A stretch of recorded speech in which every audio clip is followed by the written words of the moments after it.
mari kita berdoa kembali.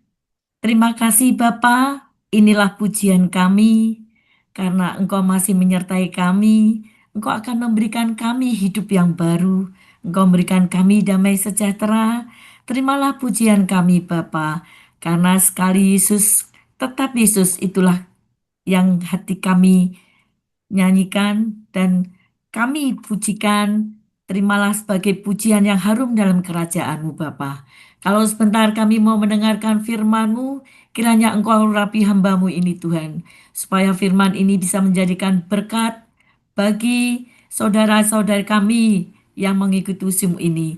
Terima kasih Bapa, hanya di dalam nama Tuhan Yesus Kristus kami serahkan firman Tuhan ini. Amin.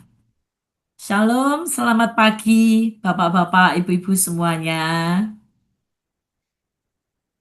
Semua dalam keadaan sehat, Bapak Ibu? Sehat, Ibu. Amin.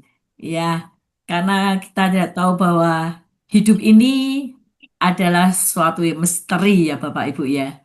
Kita tidak tahu apa yang akan terjadi pada hari ini, besok, minggu depan, bulan depan, tahun depan, kita tidak akan tahu. Karena semua adalah rahasia ilahi, rahasia Allah. Ada beberapa contoh kenapa saya mengatakan hidup ini misteri, Bapak Ibu. Ya, di Semarang dulu pernah ada, karena ini sangat viral sekali, ada seorang tante-tante sedang merayakan hari ulang tahunnya, dan ada pujian, ada firman Tuhan. Ketika akan makan, makanya menantunya itu didaulat untuk berdoa untuk eh, sajian makan yang akan dinikmatinya. Nah, ketika menantunya ini sedang berdoa di depan Bapak Ibu, tiba-tiba menantunya ini jatuh, tak sadarkan diri, ya. Begitu disamperin, ternyata Tuhan sudah memanggilnya. Ada lagi seorang hamba Tuhan, ya, pendeta tuh laki-laki, lupa tuh namanya. Ketika beliau mau membawakan firman Tuhan, ya, ketika mau membawakan firman Tuhan, di tengah-tengah baru permulaan, tiba-tiba beliau juga jatuh, ya. Setelah disamperin juga, ternyata beliau juga sudah dipanggil Tuhan. Ada juga Bapak Ibu, ketika di Semarang itu lagi musim angkringan setelah selesai COVID ya, di angkringan itu ada berbagai macam snack kecil-kecil gitu. Di situ juga ada live musik, ya kita bisa menikmati di sana dan banyak sekali yang datang. Ada pujian, nyanyi sesuka, bergembira, ada yang menari, ada yang lenden dan sebagainya. Nah, di sebelah saya selang satu orang itu ada oh itu sukanya menyanyi, menyanyi dengan riang gembira Bapak Ibu. Ya, menari, menyanyi, tidak cuma sekali, dua kali, dia menyanyi terus. Nah, pada saat eh, penyanyi aslinya itu yang musik itu menyanyi, oh ini maju menari dan ikut menyanyi, menari sambil senang sekali sambil teriak-teriak gitu. Tahu nggak Bapak Ibu? Dia tahu kemudian lama-kelamaan saya bilang gini, loh ini kok ini kok miring-miring kenapa ya? Saya bilang sama teman saya gitu. Terus oh enggak kok, dia memang begitu jogetnya. Tapi begitu selang miring lagi, dia jatuh lagi Bapak Ibu. Jatuh. Begitu jatuh teman-temannya mengangkat dia untuk duduk di kursi lagi. Nah, teman-temannya ada yang membalur minyak, ada yang mijitin ya. Tapi oh ini nggak sadar-sadar.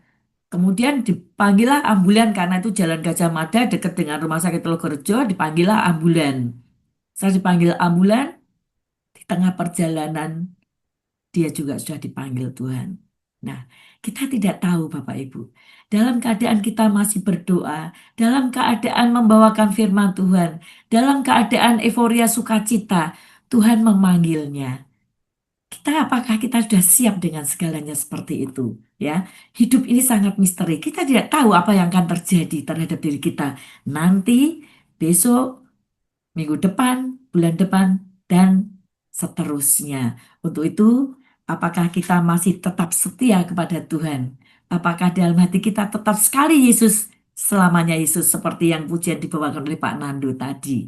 Nah, pagi ini saya akan membagikan firman Tuhan pada Ulangan 30 ayat 1 sampai dengan 6. Ya, saya ulangi lagi, Ulangan 30 ayat 1 sampai dengan 6. Karena eh, firman Tuhan ini sangat memberkati kehidupan saya. Judulnya adalah Pulih Setelah Tobat.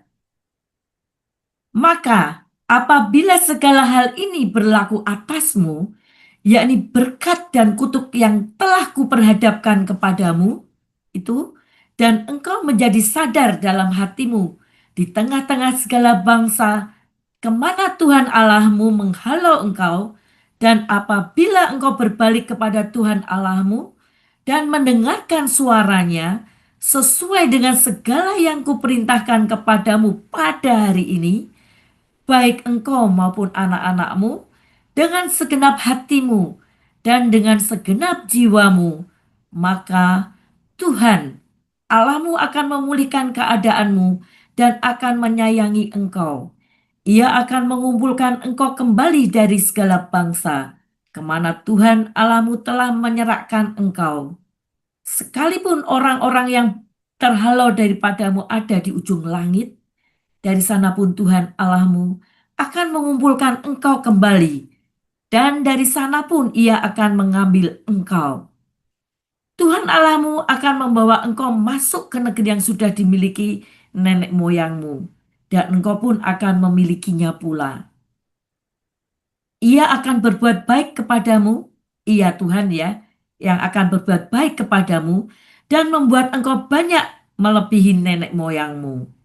Dan Tuhan Allahmu akan menyunat hatimu dan hati keturunanmu, sehingga engkau mengasihi Tuhan Allahmu dengan segenap hatimu dan dengan segenap jiwamu, supaya engkau hidup. Amin.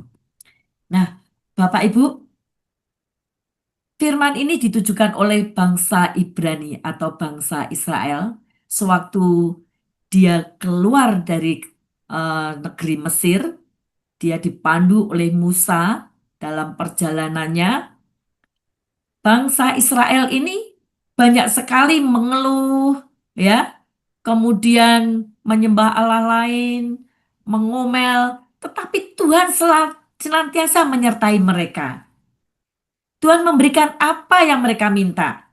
Mereka lapar, diberikanlah roti mana, ya, dengan tumbuh di apa namanya, di tanah, mereka bisa makan sepuasnya.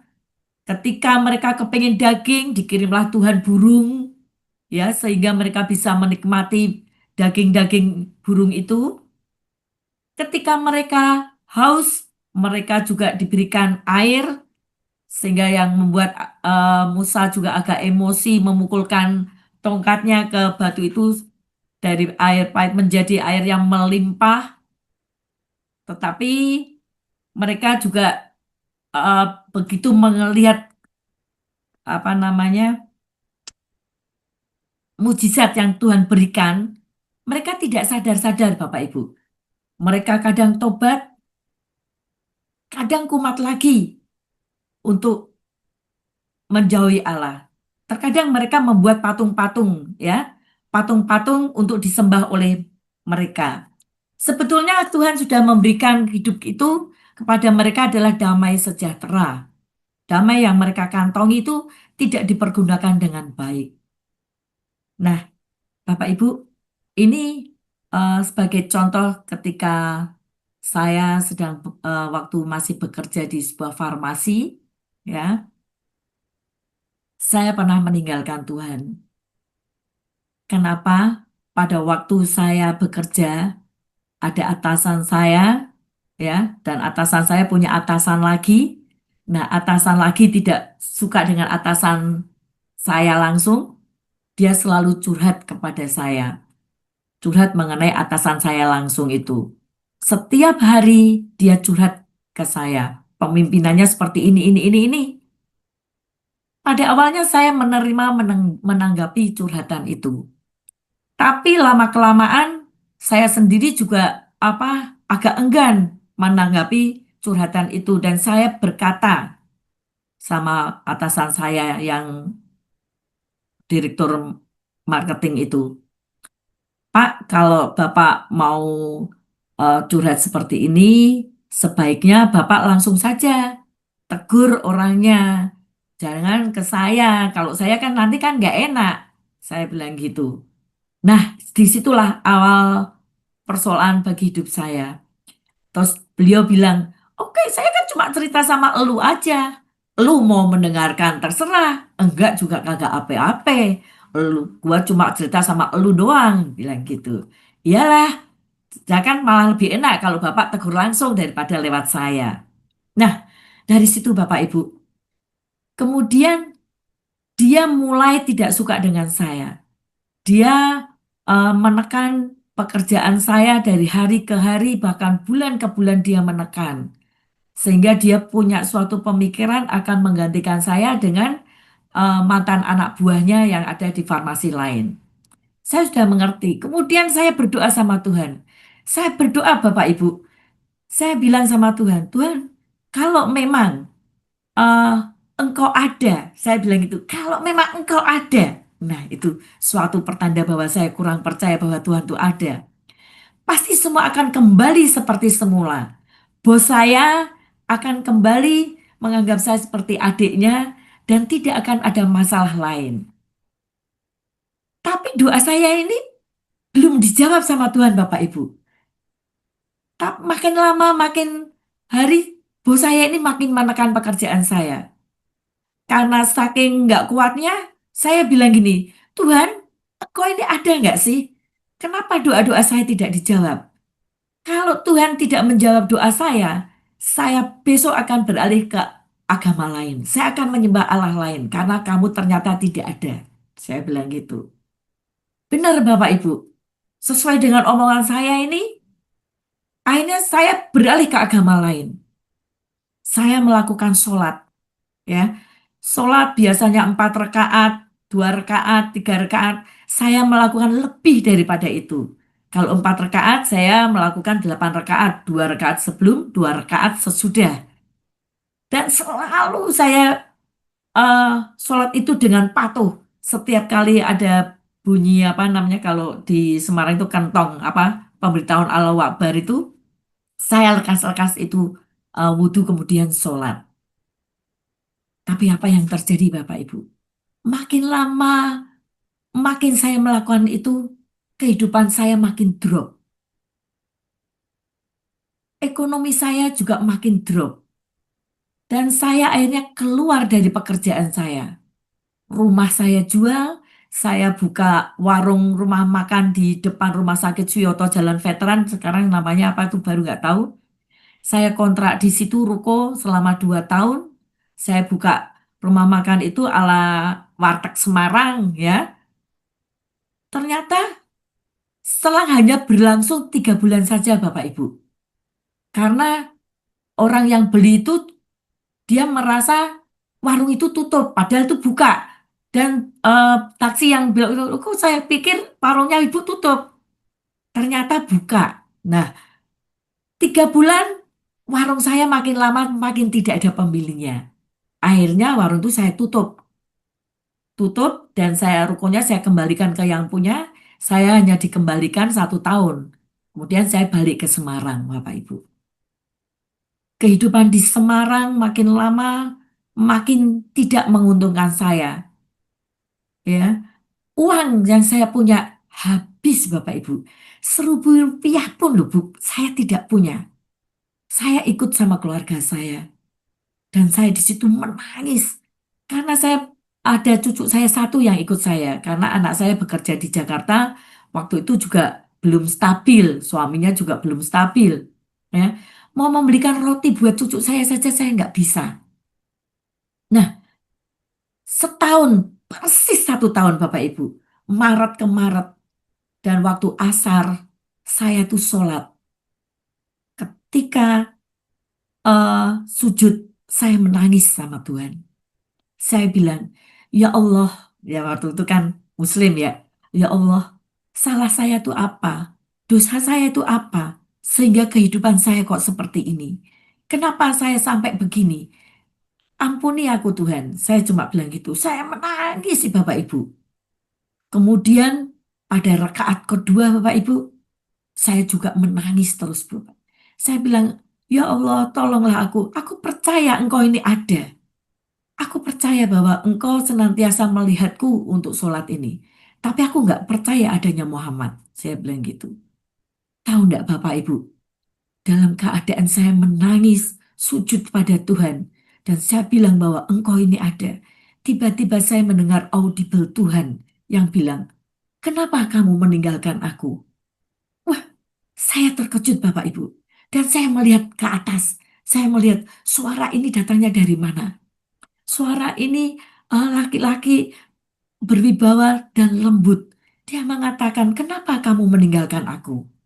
Nah, Bapak Ibu, kemudian saya sadar, saya buka itu eh, ruko saya, kemudian saya lempit dan saya bilang sama Tuhan, ya Tuhan, besok minggu saya akan kembali ke gereja.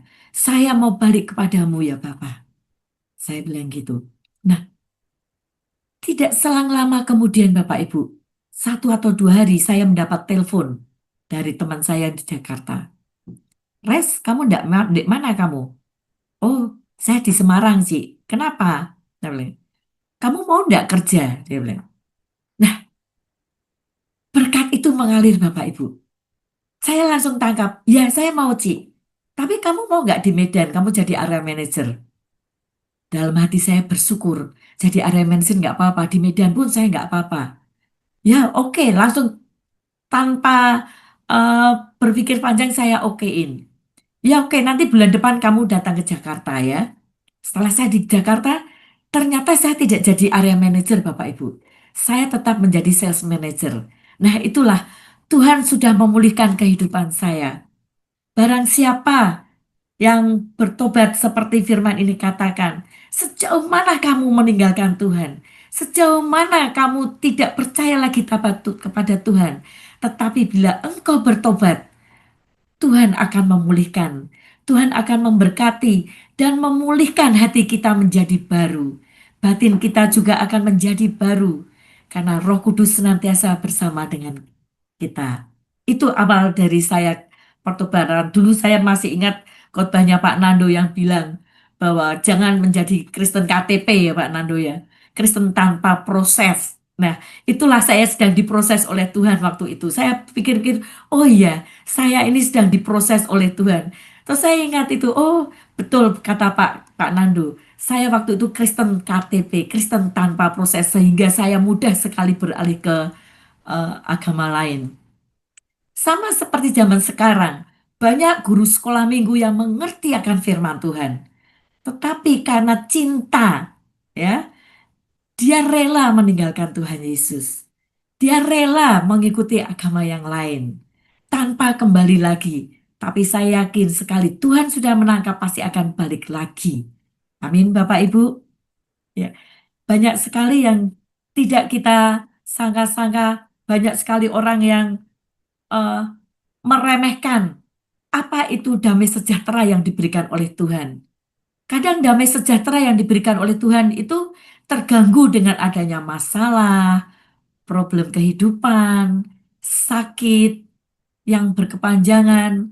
Ketika doa kita belum dijawab oleh Tuhan, kita sudah mempunyai pikiran yang negatif. Oh, Tuhan tidak menjawab doa kita. Oh, kenapa sakitku kok tambah parah ini? Ya, dan beralih ke agama yang lain.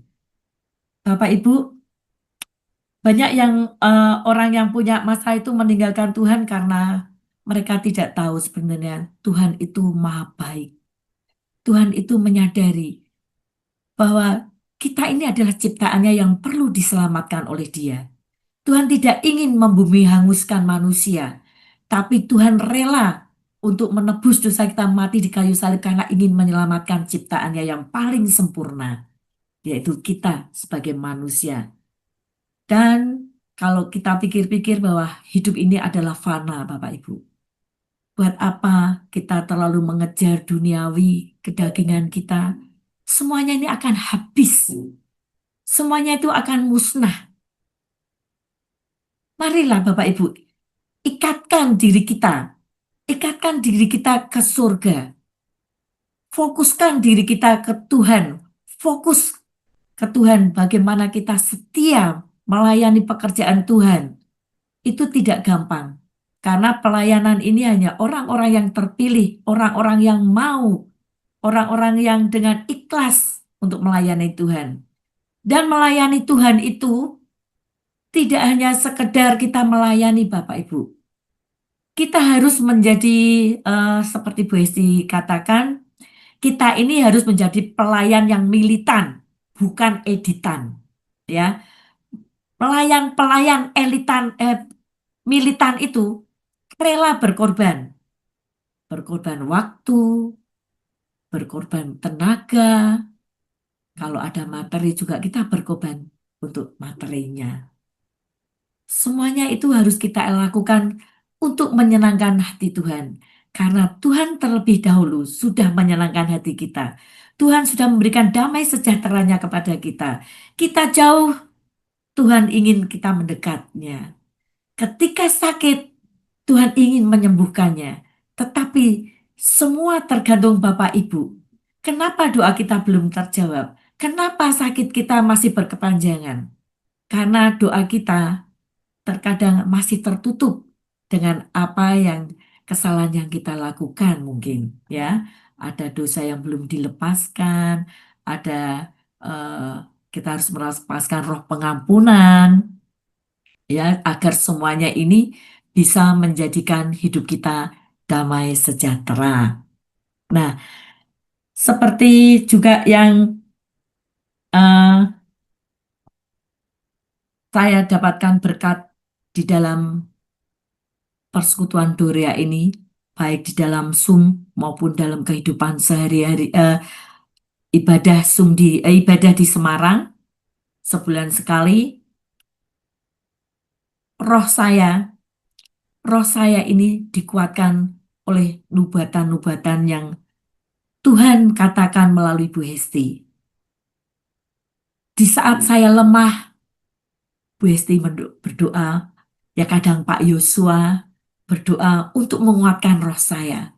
Bahwa kita harus tetap semangat. Kita harus melayani Tuhan, tetap semangat, maju terus. Jangan pantang mundur, jangan kendor roh kita. Tetaplah terus bersemangat, Bapak Ibu. Itu yang kedua, ya. Yang ketiga, kita dipanggil untuk hidup dengan benar di hadapan Tuhan. Amin, Bapak Ibu. Banyak menabur selagi kita masih hidup. Menaburlah, Bapak Ibu. Karena menabur ini kita sudah mengantongi eh, hidup yang kekal dalam kerajaan surga. Kita jangan mau hanya di pelataran saja, Bapak Ibu, karena surga itu ada tingkapannya. Kalau kita biasa-biasa saja, kita hanya di dalam pelatarannya saja. Tetapi kalau kita sungguh-sungguh melayani Tuhan, kita menabur, ya, seperti yang Rasul Paulus lakukan. Rasul Paulus itu adalah rasul yang menjadi panutan saya. Kenapa? Kenapa saya ngefans sama Rasul Paulus? Rasul Paulus itu hidup yang dulu mengejar pengikut-pengikut Kristus untuk dihukum dan dipenjarakan. Tapi ada satu yang menjadi saya ini terpacu untuk mengikuti Rasul Paulus ini, yaitu beliau bekerja membuat tenda. Dan hasilnya ini Bapak Ibu, hasilnya bukan untuk buat pribadi, yang separuh untuk diberikan kepada pelayanan dia, yang separuh juga untuk kehidupannya dia bersama dengan eh, teman-teman atau orang-orang yang mengikut Rasul Paulus. Dan dia secara total ikut Tuhan Yesus. Dia mengabarkan dengan sungguh-sungguh sehingga banyak mujizat, banyak eh, ya mujizat yang dilakukan oleh Rasul Paulus. Tidak hanya dia bisa melebihi dari ke-12 murid Tuhan Yesus. Itu yang menjadi panutan kepada saya. ya. Karena itu saya kepingin ketika Tuhan memanggil hidup saya ingin hidup dengan benar. Dan disinilah banyak guru-guru saya yang ada di sini melalui pujian. Pak Nandu juga memberikan semangat dengan pujiannya, menguatkan roh saya, Bu Hesti, Pak Yosua, dan juga bapak-bapak ibu yang eh, khotbah memberikan firman Tuhan Senin, Rabu, Jumat, itu senantiasa menguatkan kehidupan dan roh saya di sini. Yang ketiga, berjuanglah sesuatu yang bersifat kekal, Bapak Ibu. Karena yang bersifat kekal ini semuanya menyenangkan hati Tuhan. Bukan hanya menyenangkan diri kita sendiri. Amin, Bapak Ibu. Karena kemurahan hati Allah tidak terkira jauh lebih besar daripada yang dapat kita bayangkan. Dia akan mengampuni, dia akan memberikan damai sejahteranya kepada kita yang mau berbalik, mau bertobat kepada Tuhan dan mengikuti jalannya Tuhan. Amin, Bapak Ibu. Itulah firman Tuhan pagi ini. Semoga bisa menjadikan berkat bagi Bapak Ibu yang mendengarkan firman ini. Terima kasih.